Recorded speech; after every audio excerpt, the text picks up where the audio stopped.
นกกันคาเฟ่แฮปปี้เบิร์ธเดย์อยู่ตรงเอกมัยซอย 6เพราะว่าเราได้ตั๋วฟรีมา2 ใบ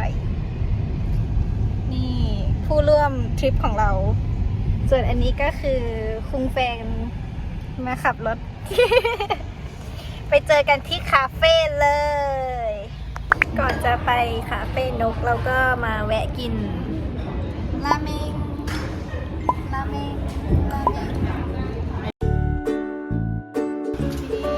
จอดรถแล้วก็เดินตรงเข้ามา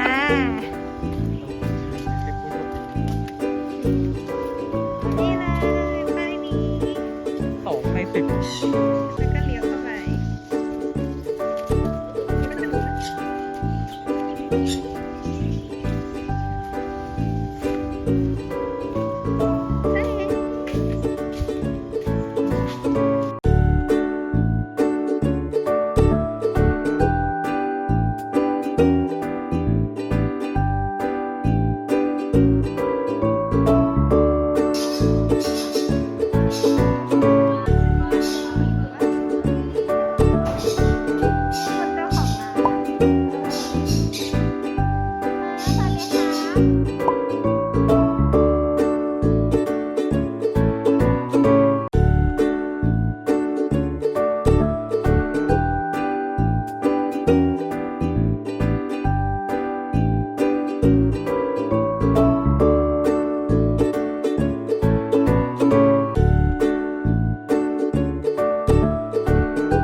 ออกมาทางนี้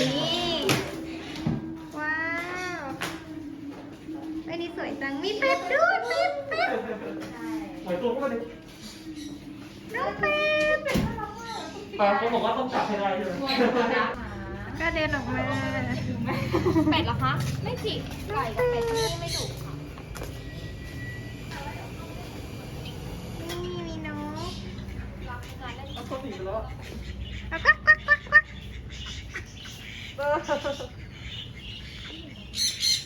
ๆทยอยเข้าไปแล้วกันเนาะเพราะว่าจะได้มีคนถือถ่ายด้วยเปิดประตูด้านนี้ได้เลยนะคะเข้าไปเลยไหมที่ละคนมีราคานี่นะครับปิดประตูด้วยเข้ามาแล้วต้องปิดประตูเป็นการเซฟตี้ประตูที่2ใช่ระวังหล่นมันต้อนไก่เลย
ก๊บเต็มเลย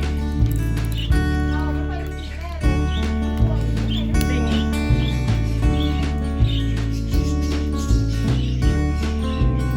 แล้วที่ตัวนี้ใครจะให้แกกินล่ะฮะ เดินตลบจัง เจอเป็นไก่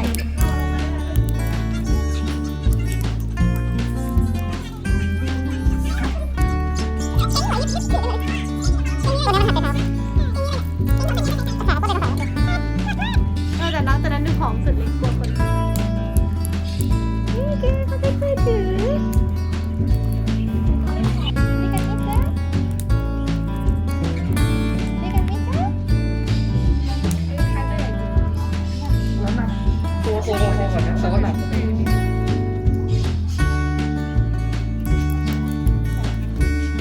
ม่ใช่เล็บใช่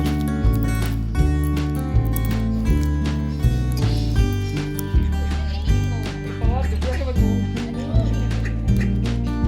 เอาชามลงมาแล้วทานหน่อยนะไม่เลยแพงอยู่นะฟอร์มมันสวยสุดค่ะ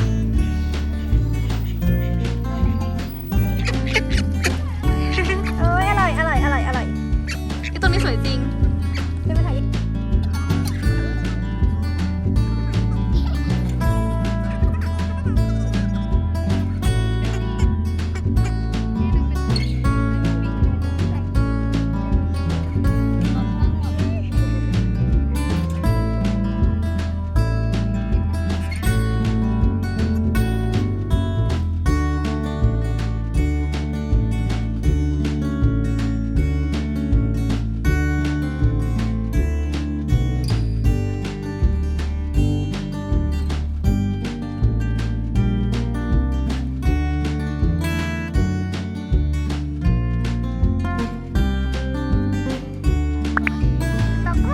จะจับได้เลยเหรอโอ้โหอ๋อไม่ มันมองไม่เห็น มันไม่รู้จะหนียังไง มันมองไม่เห็นเสียงโคตรไก่เลย